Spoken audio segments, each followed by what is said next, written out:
Thank you. The last time I read here, I was launching this book, The Translated Man.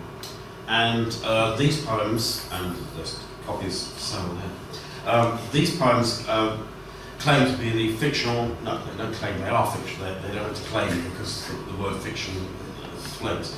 The fictional Belgian poets, René van Valkenborg's poems, and he had two completely different oeuvres, and I was very interested in what happens when you try and write in a kind of alien way, but also have a very baroque structure that involved translators and people who, and the person who supposedly wrote the introduction. Although my Belgian friend, since this man Eric Cantelink was based at the University of Leuven, I thought I'm never going to meet anybody from the University of Leuven, but the Malcolm Lowry scholar Victor says, "You are writing about my colleague." And there's other things. I say, no, I've never been to Leuven. So you get into all kinds of fixes with this. I actually reread it today, so I haven't looked at it for a long time, but I did get the genuine feeling I was reading somebody else's poems. That was part of the meaning of the project. And to explore what happens when you put a name above a poem and all that kind of stuff to do with the function. Anyway, he disappears rather mysteriously. He disappears in two ways, in French and in Flemish. And the Flemish way he disappeared was to start inventing other poems. So he invented something called the European Union of Imaginary Authors. And I made the full list of 27, as it was then, for each member state of the EU. Nothing controversial about that at that point. And I thought, well, I played around a lot with having bits from extracts from supposedly very long poems. So I actually only offered the poems of 5 of them. I chose 5 of the female poets for a reason that's no longer clear. I'm going to read those as a way into the project. You'll see what's happened with the next bit of it. So it's sort of there as a tale, really, and the idea was they were all online somewhere. So there's 5 poems, and I'm going to read them now. The first one is supposedly by Jogita Zuyuta from Lithuania, born in 1966, who, she's a kind of insomniac actually, all poems are about that, but this is just one. What is that sound? Humming like an antique fridge packed with ice. The hint of a turbine, something turning, a patient siren rising and falling. Perhaps it's merely the sound of maintenance men on the railway, high-vis jackets between last train and first, testing the line. It's a tumour on the flanks of night. This voice, its pain rising and falling, a suspiration perhaps within me, the benign whine of my nervous system. But it's more like negative space, growling in shadows beside the glowing curtain, sound motes floating in the eye of my audition. Darkness breathing pure light, or the broken reed of a pigeon's throat, gasping towards dawn. Second one is Lucia Canglini, born 1968, but died in 2010, from a long poem called Ampersand, and you'll see why. She lived in Cork. So this is a fragment from that. Scott's laughing because he saw the ampersand on the wall. And I rest all morning nestling my lava java. An empty sleeve salutes the cosh of exclamation, and cogs within cognition spit forth these forms. And an ampersand ghosted on the wall over from the coffee shop is a hollow in a headlock with nothing to say to us, and there's too much for the mind to do each second. And my son crayons the zero round and round and round, and knuckling gloves on my lip gloss tease my melting eyes, and patterned interferences wipe the boot prints off my smile. And framed by sculpted hair I wait for the sky to drop, to flood my bleached floss with grey light, and a lash of uncoiling ampersand cracks in the slanted hail. Yuchka Putrova, from the Czech Republic, born in 1978, is an ekphrastic poet, and this is a poem called Herat, 1978, about Afghanistan, and after the photographs of Bohumil Krichil, who was a real photographer, did these amazing photographs of Afghanistan before the Russians arrived. Town walls of dust ring men of dust, walking in dusty air to buy and sell dust. Bread was stone once laid on stone tables, the hollow reservoir now brick and brick dust. A live tree flourishes like a dead bush, timber forest the mind in leafless plenitude. A dog guards the kiln, its ceramic kennel, the upper windows higher than a camel's hump. You wait until the Russians get here. We'll grind them into dust and populate the winds. Actually skin them alive. Very conceptual writer now, Trina Quibbeland, Denmark, born 1979, and this is her No Fespo.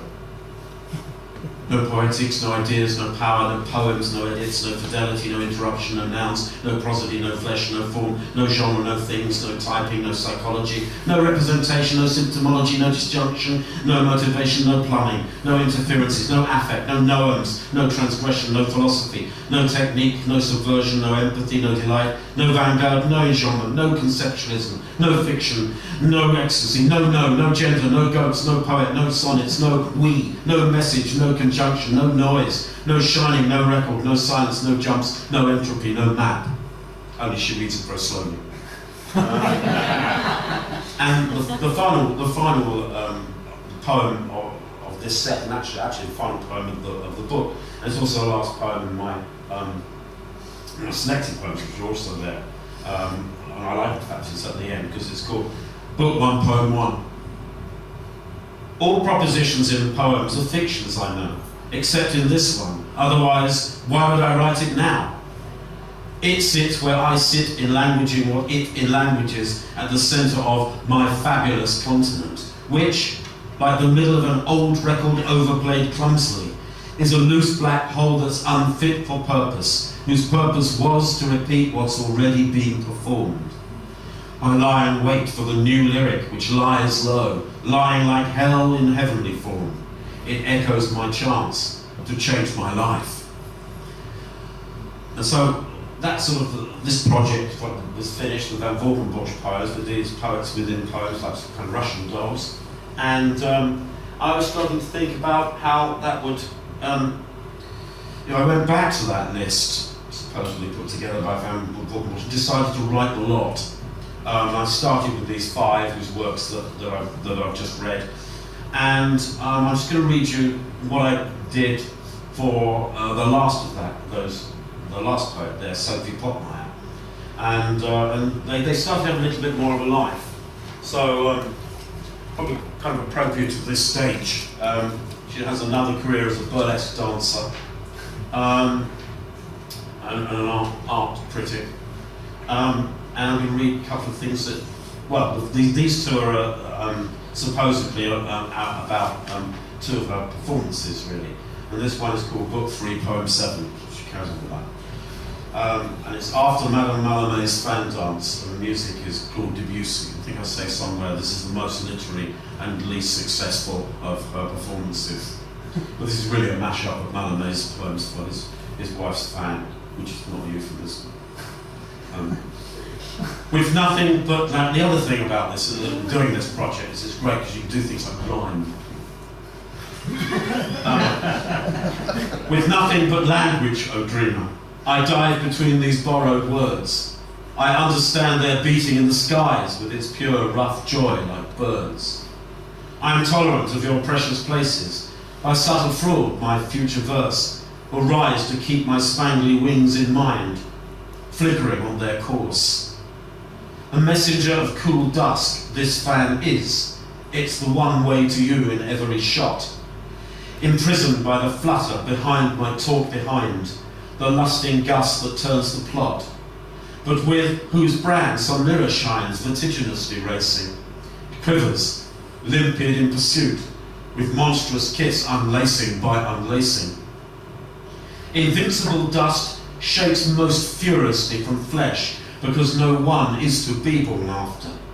That gives me no pain, bursting out of stays, or relieved by my encore's naked laughter. Therefore, this fan will bless you always, so you may feel the fierce paradise. The white flight shows with your idle hands free, beneath your corsets, floriate ice. I imagine those sort of descriptions of the performances. This one is called Book 3, Poem 11, and that's after Naveen's Levee, and the music in Salaragab and the Cairo Jazz Band and belly dance. What I noticed about this is Naveen's Levee is univocal, because it only uses one vowel.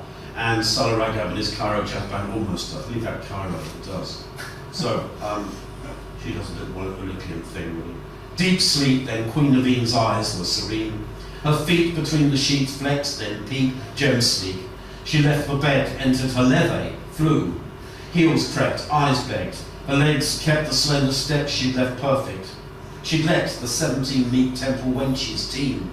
They wept when she wept, cheered when she cheered, were severe when she yelled. The scenes were set, the senses tense, the CD screeched. Salaragab's jazz band ran by, that, aslant, sax and atable. Naveen's cleft dress, her serpent belt, her steel fetters, expressed her sex, her gender. The extreme bend she affected, we peered, we felt. The secret needled between her legs, cheeks swept the screen. We were erect, we are settled, entered the event, exegetes feeling clever, then stressed, then spent. Naveen's speechless eyes, her bejeweled chest, yes, she jerked free, then fell. They'll tell the rest. And Book 4, Poem 3 is perhaps more like that very first one. And it's after Lutzeler, who's an Austrian poet, translated by Tony Fraser. Post-war snow on the Mozart Bridge today. I thought of your poem. A dead dog bobbed, whirling on the flood tide of the Danube. Its old song carrying me eastwards. Easter tide. We sport ears torn from domestic bunnies. Another post-war story surviving for the Mayday parade of Potemkin bonnets. The past stares out from the empty bandstand. But memory plays a marching anthem, limping along with a dead childhood on its leash. The Russians are coming, with their sainted cosmonauts and their poison umbrellas, isotopes hidden in toy hippos. Under the desks, the class of 81 hid, reading pre-war graffiti and picking up scabby knots of chewing gum. A bottle of strontium milk and only 6 seconds to wharf it. No such luck.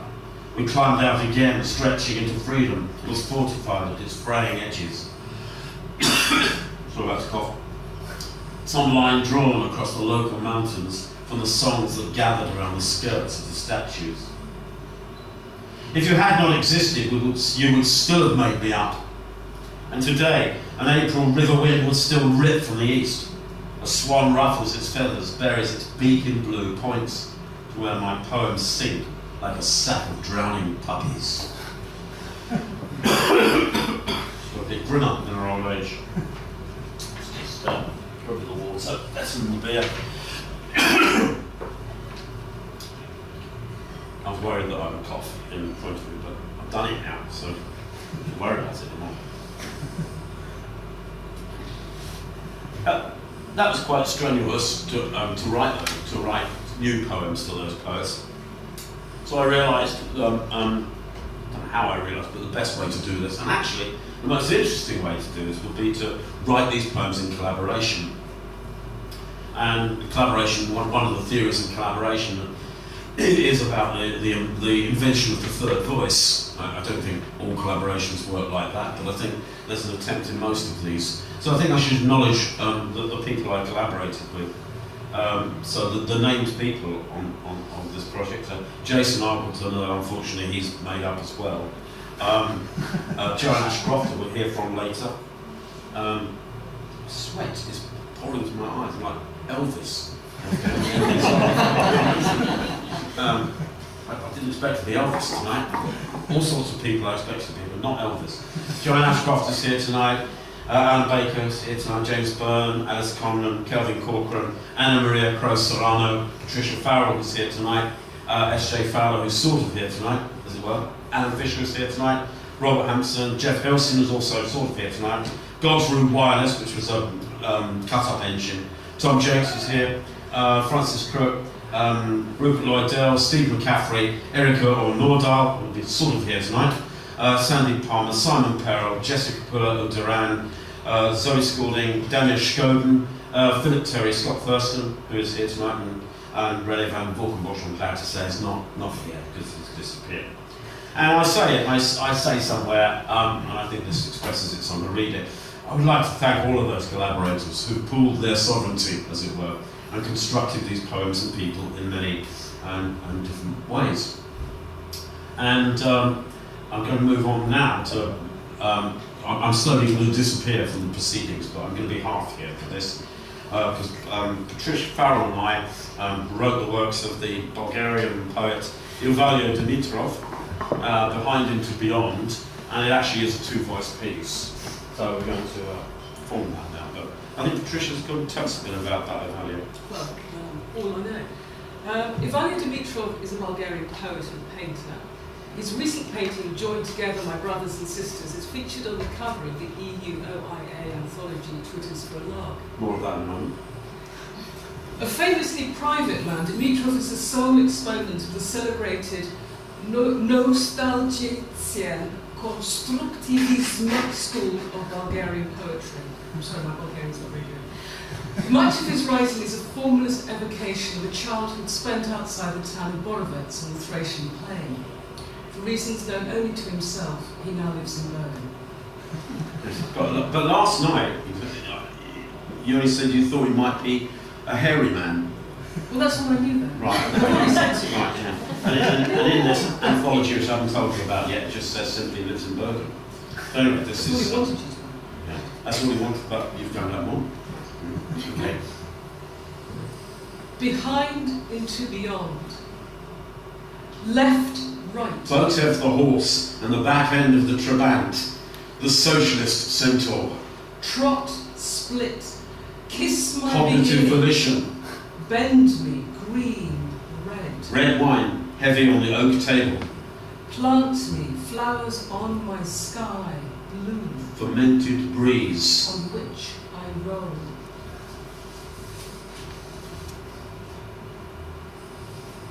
The world in three small balls. Masked by our own immunity. What we know is what we slice through the grills, forced across our eyes. Pink, green. Held up by wires, props steadied by strings. Look, see. Roped in tight, smoothed out. Along the road, Motion is effortless. behind the trees. Bent into strange alphabets. Green, pink. My scuffed trainers under your face. Turn, fork. Touch me. Touch me. Morning in the circle, cut into it. Back into my middle. Behind into Your beyond. gaze judges absurdity singly. The mirror of my mother. Land leap. Your children's mobile above their plastic dinosaurs. My father's smile. Photograph, it's a cheap wedding long ago. The clock that tells three shining discs. Left, let's kiss. Running right, hover, Leading hop. to communal apartment blocks. Floating home, yellow flower. Remember the pattern on the carpet, it will guide you through the metal doors into death. It's a map showing everything you have faithfully forgotten.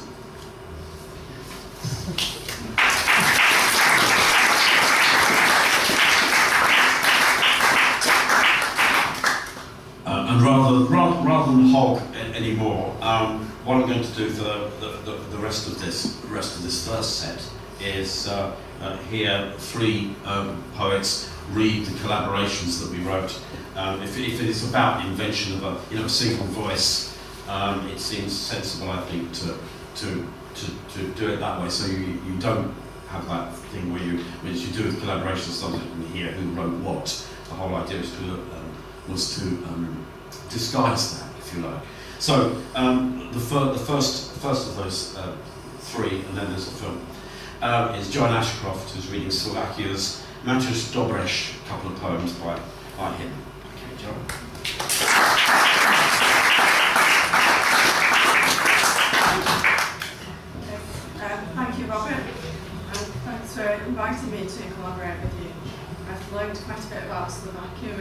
place I haven't been to. But this is Matthias de Verge. So a little bit of background information on him, and then I'm going to read two of his poems. So between periods of involuntary detention, Matthias de Verge has published 49 books of poetry, many of them illustrated by his characteristic spindly ink drawings, for which he is best known as Slovakia.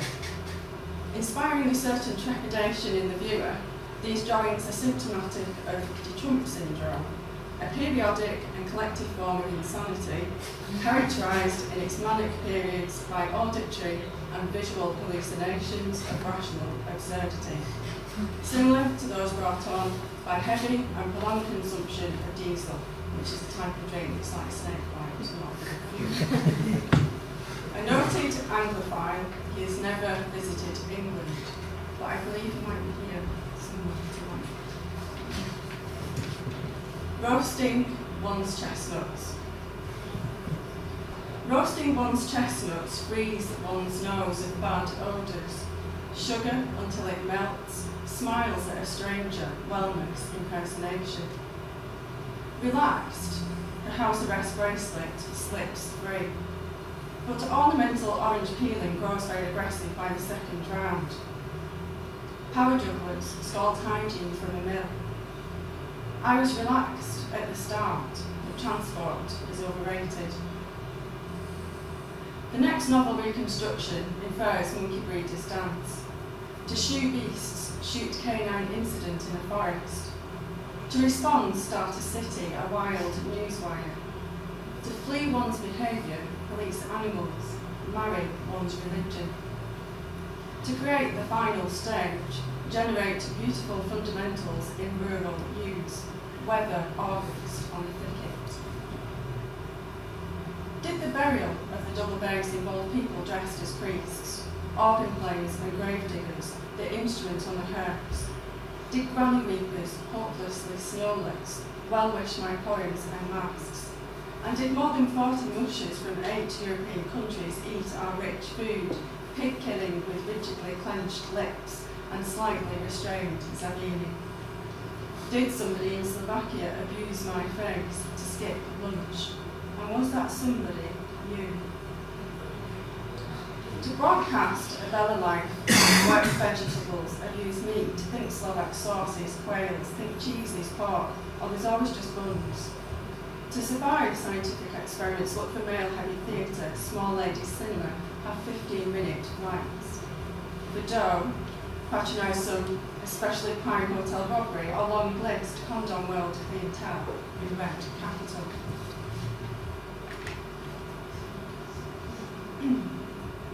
As I drank double espressos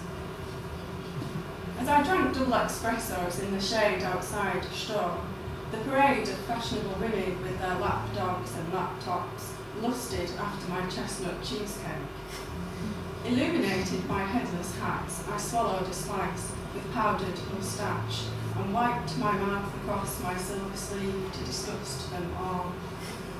Still the castle squatted over the city swelter until lightning slashed its pronounced silhouette, keep of the golden treasure of Kashish and the art of art lovers. Besieged by a jealous sky, the city poured into byways. I dripped into the galleria of socialist realism. Every stroke of private feeling, equivocal smudges around the eyes, every shade of public thought, a mouth of explicit driblets, small hand signals. Pictures of health and happiness, paintings with titles like The Industrialisation of Our Countryside, oozed from the walls, so I escaped into the glittering sunshine, glimmering grey square. Already at ease, the musicians had attracted a crowd. I nudged myself a seat beside a garish pair of puppets, no less garish than I, my motley clown of the quotidian disaster. A foul-mouthed Russian lurched onto a stage of his own imagining, a fake-haired American laid into his camera, capturing a morsel of disordered flesh for consumption or ransom, mutually assured deconstruction. I fled to the exquisite English tapestries, prima Siam Palace, which had me in mind of Marlowe. Poor Marlowe, invited to a deadly feast in Dartford, his fate not will, and here the secret of Hero and Leander had lain hidden in the Hall of Mirrors until I disturbed it with my damp presence, like George Chapman lending his hand completing the tale, interloper, interpreter.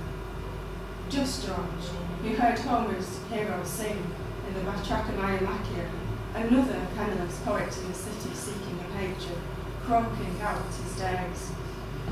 I glide off into perspex fountains, sculptures, celebrating black holes. In slow time now the work I was to do is done. I weave ways out of these eternal prisons.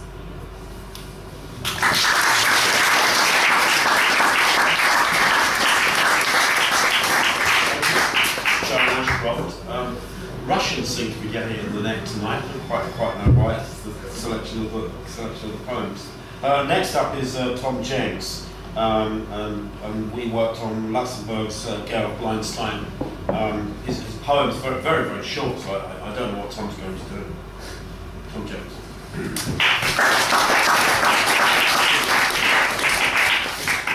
Well, as Robert said, we never really got round to writing any of Blindstein's Earth.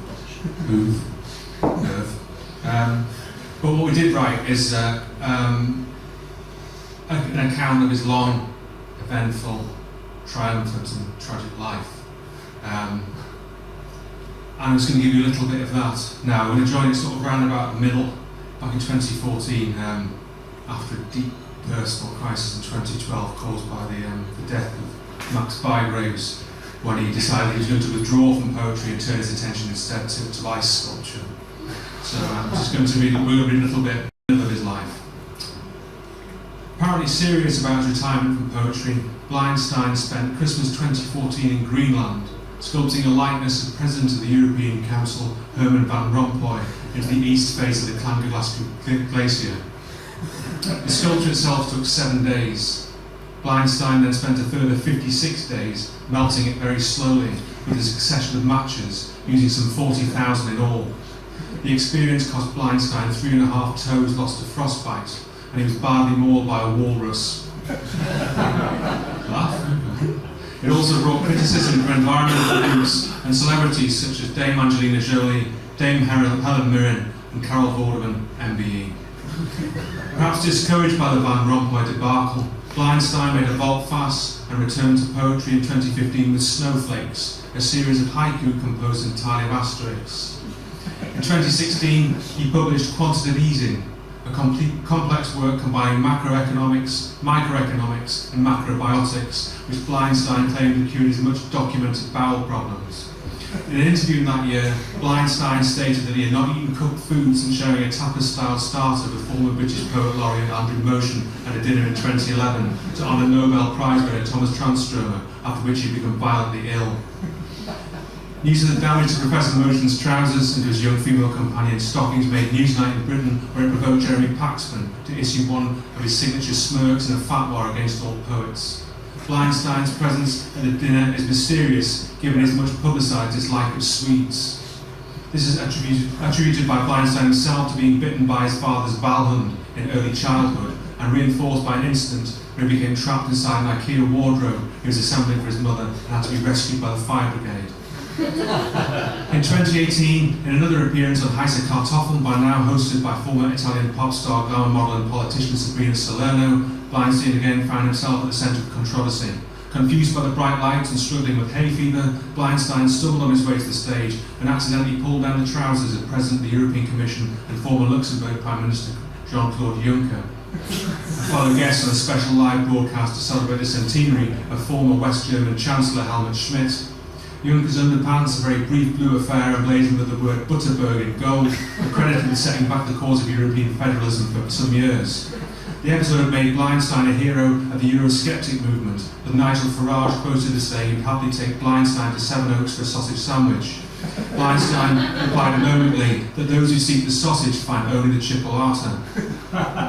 This remark proved to be eerily prescient when during the UK general election campaign, Of 2020, Farrell, riding high in the opinion polls, almost choked at a cocktail sausage in the green room of BBC Question Time, being saved only by the timely intervention of gardener and novelist Alan Titchmarsh, who performed the Highland manoeuvre with the assistance of London mayoral candidate Dale Winton. The ordeal caused Farrell to retire immediately from politics and establish his globally renowned mail-order tropical fish business. Thank you.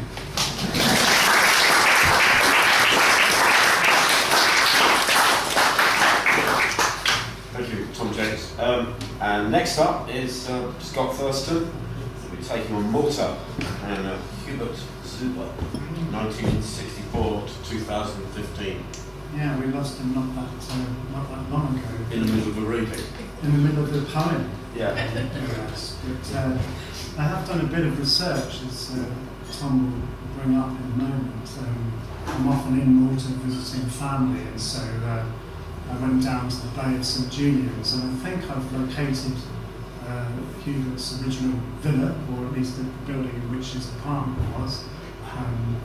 And what's very interesting about that part of Malta, which I noticed on many visits, is there's an inscription on a road that's visible just next to this block, and it appears to be the first line of Ginsberg's How painted on the road, which doesn't go anywhere. Cars aren't going up or down it.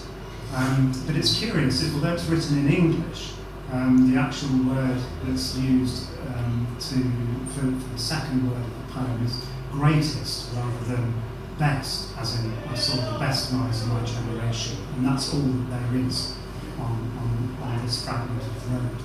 So I'm kind of, I don't know, I feel that there's a trace there, a possibility that somehow Zuber's pessimistic outlook on life manifested near his home. It doesn't look as if we're going to find a pictures. Yeah, but it doesn't matter that much. We could use them in the interval. Okay. If we can't find them. That needs to be started. Okay. Yeah, I'll start going when they're ready. Okay, cool. So, well, when that gets going, you'll see a glimpse of the villa. You'll see, well, you won't be able to read it very easily, the inscription of Ginsberg's poem, and some sites around Zuber's old neighbourhood. So this poem is simply called And Out. New arrival in port. Ditch the goods. Dump the van. Drop the mood. Full throttled silence. Find on these kinds of tiller your misplaced misery. Ship your broken affairs. Throttled silence on a free rock.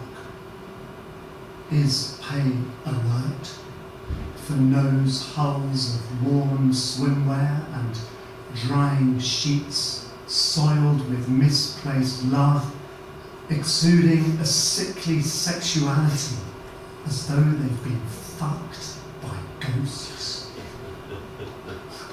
No prizes for guessing who wrote that. If arranging the aircraft kits is out, scooping these islands together like beans in a stew, determined prime to breakers, we'll slither down the storm drains, slip away to our miserable mother. The only way is down. Thank you very much.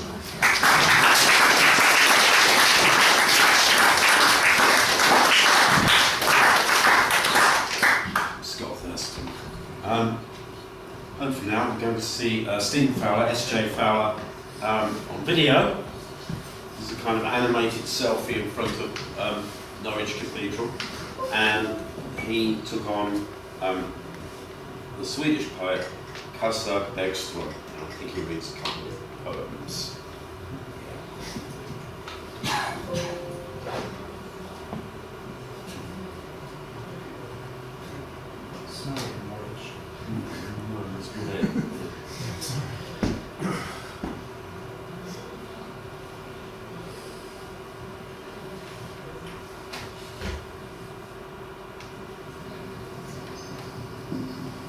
our friends in Manchester. I wish I could be with you today.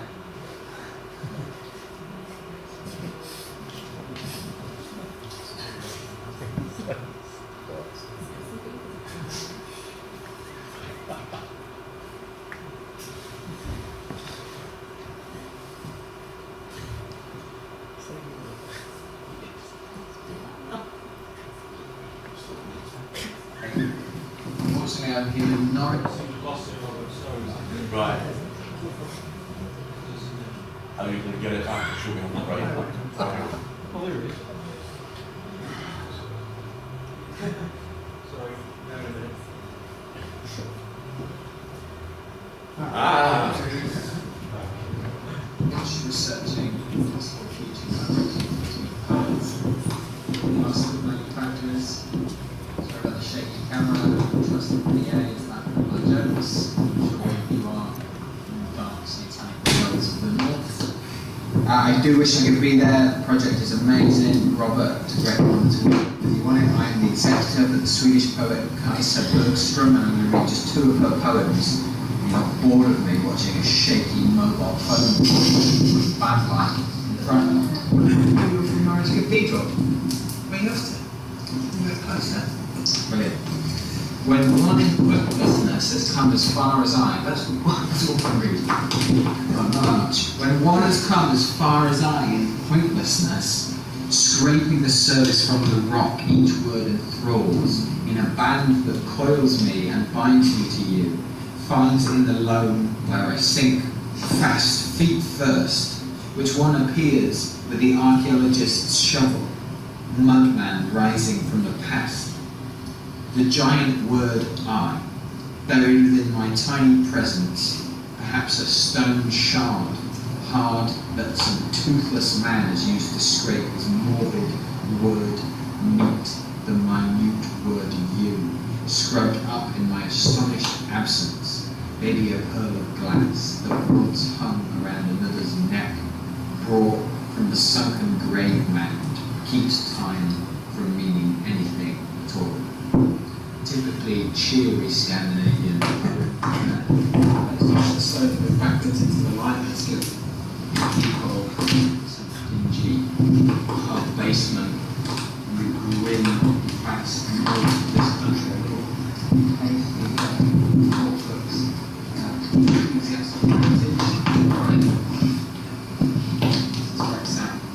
Is there light on me? Yeah.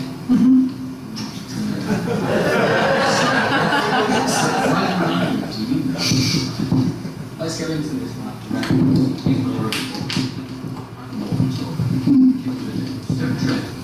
The silence of the yawning is past. I'm still going. The silence of the yawning night is past. Unspitting. It is not concerned with the scrabbling of human beings who, vastly overmouthed, devouring each other upon the shoreline, crunching bones and gulping sad flesh, fluids, and I can hear through the ear is folded upon its own echoes like a shell, the glorious water sound from ships who sail upon the sea out there with bleak power voices of beaky fulfillment, the shanties of the sandy respite of the pseudo-cruising.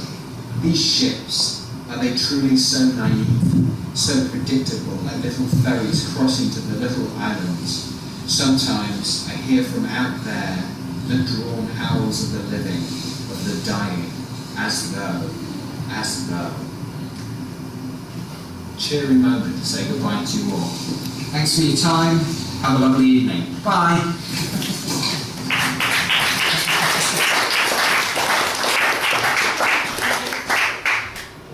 Wonderful.